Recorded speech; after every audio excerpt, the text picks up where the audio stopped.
कृषि मेला होता है, पशु मेला होता है।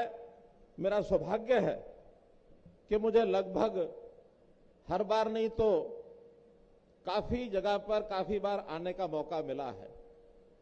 हरियाणा प्रदेश के किसानों का उत्साह देखकर वास्तव में जिस बात के लिए हरियाणा जाना जाता है कि हरियाणा कृषि प्रधान ये प्रदेश है, तो मुझे तो आभास होता है कि कृषि प्रधान की बजाय मैं इसको यदि कहूं कि किसान प्रधान प्रदेश है, क्योंकि किसान हमारा कृषि का काम तो करता ही है, लेकिन अब धीरे धीरे ऐसा ध्यान में आने लगा है कि हमारा किसान बहुत से क्षेत्रों में आगे बढ़ गया है। आज तो बहुत से मंडियों में आड़त की दुकान भी किसानों की हो गई है। किसान परिवारों के बच्चे हमारे फौज में जवान में जाते हैं तो वो भी किसान परिवारों के बच्चे हैं।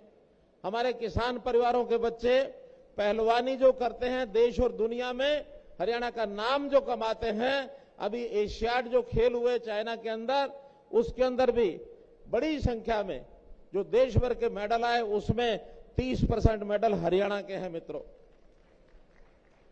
तो हरियाणा का किसान देश और दुनिया में छाया हुआ है। बड़े बड़े व्यापारी भी बन गए हैं, बड़े बड़े उद्योगपति भी बन गए हैं। इन किसानों की प्रगति निश्चित रूप से हरियाणा की प्रगति का एक हिस्सा है। हरियाणा आगे बढ़ रहा है तो इन किसानों के बलबूते पर बढ़ रहा है।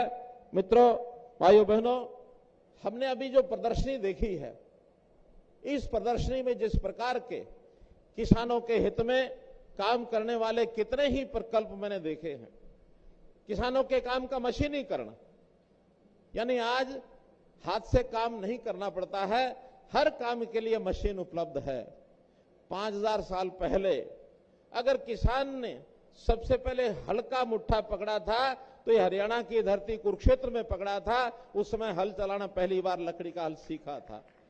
लेकिन आज उस मशीनीकरण के माध्यम से किसान बिजाई भी अपना करता है, किसान कटाई भी करता है, किसान अपने अनाज की कढ़ाई भी करता है। हर प्रकार का मशीनीकरण, आधुनिकता और इसी प्रकार से विज्ञान की नई नई रिसर्च, जिस प्रकार का यहां हमने सारा देखा है, यानी जो फसलें कभी हरियाणा में हमने सुनी नहीं थी, देखी नहीं थी, उनका भी इस रिसर्च करके बीज का उत्पादन यहां किया जा रहा है। हमारे यूनिवर्सिटी के लोग, वैज्ञानिक लगे हैं उसमें। मैं इसका बहुत बड़ा श्रेय हमारा हरियाणा कृषि विश्वविद्यालय, इसको भी देता हूं, उनके वैज्ञानिकों को देता हूं। नई नई किस्म के बीज हैं और उसका जो उसकी मात्रा है पर्याप्त आगे बढ़ रही है। तो मित्रों, हमारा ये जो प्रगतिशील किसान है, कई बार मुझे किसानों से बात करने का अवसर मिलता है तो हरियाणा के किसान सामान्य छोटी जमीन वाले भी यानी नए नए तरीके से अपनी फसलों को उगाते हैं। अभी पिछले दिनों में एक मैंने देखा है किसान, ये हमारा जो फ्रूट है लाल रंग का, क्या उसका नाम है, ड्रैगन फ्रूट। ड्रैगन फ्रूट की खेती, लाखों रुपए जिसके ऊपर शुरू में इन्वेस्ट होता है और कई लाख रुपए उसके बाद में इनकम भी होती है।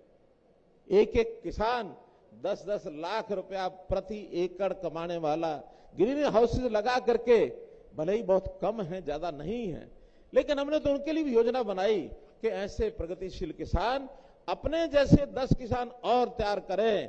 आज अगर वो संख्या 1000 होगी तो 10 किसान हर साल में और तैयार करते हैं तो हर साल 10 गुना उनकी संख्या बढ़ सकती है। तो मेरा तो आपसे निवेदन है कि आप जिस प्रकार से खेत में लगे हैं, इसी प्रकार से हम आगे बढ़ें। खेती के अनुभव मेरे भी बहुत हैं। आप ये मत समझना कि एक मुख्यमंत्री और आपका संबोधन कर रहा है। मैंने, मेरे पिताजी ने, मेरे दादा परदादा ने भी खेती की है, थोड़ी बहुत की है। मुझे याद है सन वो 70-72 की बात कि सब्जी बो करके और किस प्रकार से वहां यानी बाल्टियों से पानी डाला जाता था उस सब्जियों को उगाने के लिए। पानी की कमी होती थी, फिर भी सब्जी बोना है क्योंकि सब्जी की अच्छी आमदन होती है, पानी भर भर के बाल्टियों से डालना पड़ता था। आज किसान कितने ही किस्म के यानी सिंचाई के साधन हो गए हैं, उन सब्जियों को बो करके। उस समय का विषय था, एक समय था हरियाणा में बहुत अच्छी फसल नहीं होती थी, सामान्य मानो बाजरा होता था या थोड़ा चना हो गया, गेहूं भी कहीं कहीं होता था, धान तो उस समय था ही नहीं। लेकिन आज पानी की उपलब्धता, धान भरपूर मात्रा में, गेहूं भरपूर मात्रा में, बाजरा तो आज भी होता है, कपास होता है, और विविधीकरण के नाते से इतनी फसलें, उन सब फसलों को हमने एमएसपी पर खरीदना शुरू किया है। किसान कई बार डरता था कि मैं फसल को दूसरी फसल बदल के बोना भी चाहता हूं, लेकिन हिम्मत नहीं होती थी, खरीदेगा कौन। हमने घोषणा की है कि आप फसल की बुआई अगर फसल बदल करके कोई और बोएंगे, खरीदार और कोई हो ना हो, और हरियाणा सरकार और उसका जो है प्रबंध करेगी, फसल की खरीद करेगी। पिछले दिनों में एक संकट ध्यान में आया हमें, पानी का संकट, कि जमीन के अंदर पानी बहुत नीचे जा रहा है, क्योंकि धान की बिजाई करने वाले लोग पानी को जमीन में से बहुत निकाल रहे हैं। पानी का हमारा संकट, पानी की कमी पर्याप्त हरियाणा में हम देख रहे हैं। हमने योजना बनाई कि अगर धान की बजाय आप दूसरी फसल पर आ जाते हैं, हम आपको 7,000 रुपया प्रति एकड़ ये पैसा देंगे। आपको कोई डर ना लगे कि कहीं फसल कम ना हो जाए। 7,000 रुपया प्रति एकड़, 1 लाख से ऊपर एकड़ का हर साल ये लोग धान कम करके दूसरी फसलों पर किसान बंधु आ रहे हैं। मैं उनको सबको बधाई देता हूं। जहां तक पानी का विषय है, हमको पता है इस पानी की लड़ाई हरियाणा में खूब लड़ रहे हैं। पानी हमारा एक प्रदेश वो रोकने के लिए बैठा है, सुप्रीम कोर्ट का निर्णय मानने के लिए तैयार नहीं है। हमने अपने प्रयत्नों से सुप्रीम कोर्ट को अपनी लड़ाई लड़ करके और ये निर्णय दिलवाया, और मैं बधाई देता हूं, सुप्रीम कोर्ट का धन्यवाद करता हूं कि हमारी उस मांग के ऊपर सुप्रीम कोर्ट ने मोहर लगा दी है कि एसवाइएल नहर बनेगी, एसवाइएल नहर बनेगी।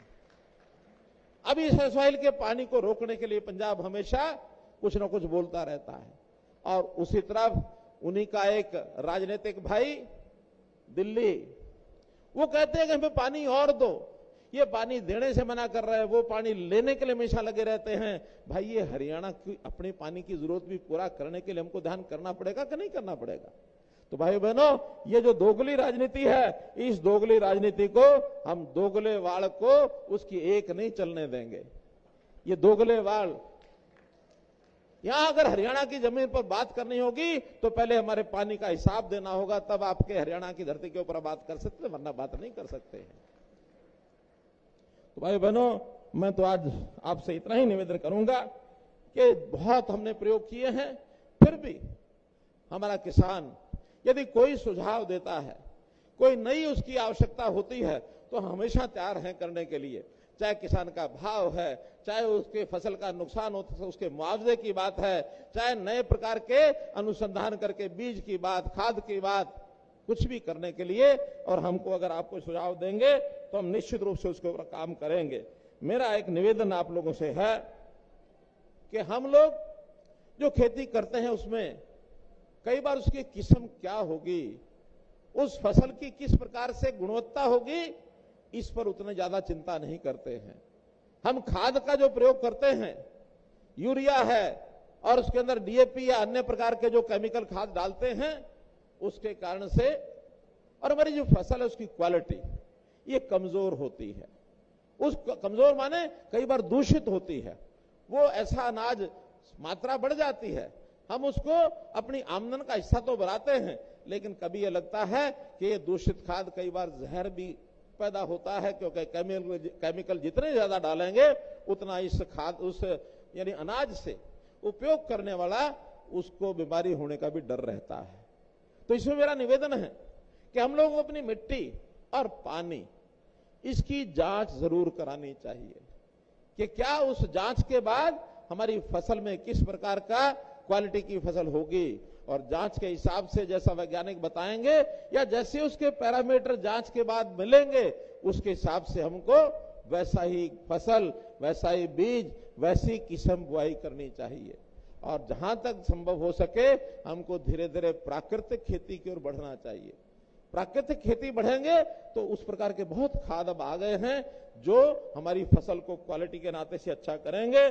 मैं तो ये कहूंगा कि अगर हम मिट्टी पानी की जांच कराते हैं, मिट्टी पानी अच्छी तो हमारी फसल अच्छी, हमारी फसल अच्छी तो हमारी सेहत अच्छी, और सेहत है तो सब कुछ है, सेहत नहीं है तो कुछ नहीं। तो भाई बहनों, इसको बात को ध्यान में रखते हुए हम इसका अगर काम करेंगे, यानी फसल वही हम बोएं जो हमारे लिए हितकर है और रितकर है, इस फसल को अगर हम करेंगे तो निश्चित रूप से हमको लाभ मिलेगा। आज एक बात की जानकारी और दे करके मैं अपनी बात समाप्त करता हूं कि जैसे फसलों की कीमत ये पूरी सबको मिलनी चाहिए, किसी को घाटा नहीं होना चाहिए। अगर बाजार में भाव कम मिल रहा है भावांतर भरपाई से, जो एमएसपी से, तो कई बार तो हम फसल एमएसपी पर खरीदते हैं, लेकिन जिन फसलों का हम उपयोग ज्यादा नहीं कर सकते तो उसके लिए हमने दूसरा रास्ता हरियाणा ने अपनाया है। और हरियाणा एकमात्र प्रदेश है जो लगातार इतने वर्षों से उस पर चल रहा है, और वो योजना है हमारी भावांतर भरपाई योजना। भावांतर भरपाई योजना के अंतर्गत अभी इस समय की जो फसलें हैं, धान तो निश्चित रूप से एमएसपी पर ही खरीदा जाएगा, लेकिन बाजरा कई बार एमएसपी पर हमारी उतनी डिमांड नहीं होती और हमारे से एफसीआई भी खरीदता नहीं है। इस बार मात्र 2.5 लाख मीट्रिक टन ही एफसीआई के नाते, नेफेड के नाते हम खरीद पाएंगे, लेकिन बाजरे की मात्रा है लगभग 6 लाख मीट्रिक टन। तो हमने विचार किया है कि पिछले 25 सितंबर से बाजार में हैफेड जो है वो बाजरे की खरीद कर रहा है। हैफेड ने 2200 रुपए खरीद अपनी शुरू की है। तो जिन लोगों से 2200 रुपए खरीदी है, उन सबको, जो नहीं बेचेंगे उनको भी सबको एवरेज जैसे पिछली बार दिया था, उनको तो 300 रुपया प्रति क्विंटल 2500 पूरा करने के लिए भावांतर रुपये दिया जाएगा। और अगर 25 के बाद हैफेड अथवा बाजार में और रेट पर जे फार्म 2200 से ज्यादा का है तो फिर 2500 रुपया, और जिस भाव में बिक्री हुई है वो जो गैप होगा वो भावांतर भरपाई में दिया जाएगा। अर्थात किसान को पूरा 2500 रुपया ही मिलेगा 25 तारीख के बाद का जो बाजरा खरीदा गया है उस पर। जिसने बेचा नहीं है बिल्कुल उनको, क्योंकि उनके भाव का पता नहीं है, किसी ने अपने घर रखा होगा, किसी ने बाद में बेचना है, किसी ने घर के खाने के लिए रखा है, उन सबको 300 रुपया प्रति क्विंटल, जो भी पैरामीटर पिछले सालों के हैं, जो भी क्वांटिटी पिछले सालों की एवरेज है, उस हिसाब से भावांतर भरपाई योजना पर ये मिलेगा। इस बात की भी जानकारी आपको मैंने देनी थी, वो मैंने आपको दी है। मैं तो आज निश्चित रूप से आज इस अवसर पर आप सबको बहुत बहुत बधाई और शुभकामना देता हूं। और हर बार हम अच्छे किसान जो हैं उनको काम करने के लिए, पशु मेले में अच्छे पशु लाने के लिए उन सबको सम्मानित भी किया जाता है। आज भी इस प्रकार का कोई कार्यक्रम होगा तो हमारे स्टेट सेक्रेटरी हमको बताएंगे। इस अवसर पर आपने मुझे बुलाया, मुझे सुना, आपका बहुत बहुत आभार, बहुत बहुत धन्यवाद।